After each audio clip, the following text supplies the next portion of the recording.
a low immune system, or you have a high blood sugar level, or you have constipation, come closer.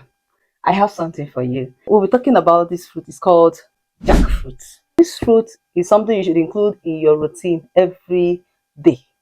This fruit contains vitamin A, vitamin B, vitamin C, and vitamin E, and it also contains calcium and protein. I don't know what you call it in your side, but it's called jackfruit. Amazing, amazing fruit. This is how it looks. This is how it looks when you move it. So we're mixing this with our pineapple. Come over. This is the seed.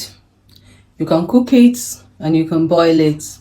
You can roast it, anything you want. Have the jackfruit and we have the pineapple.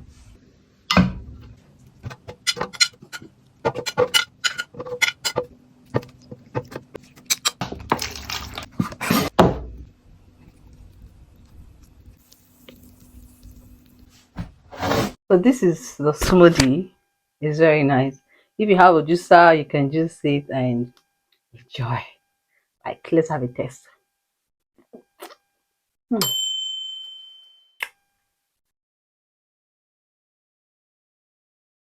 Hmm. You want to follow us?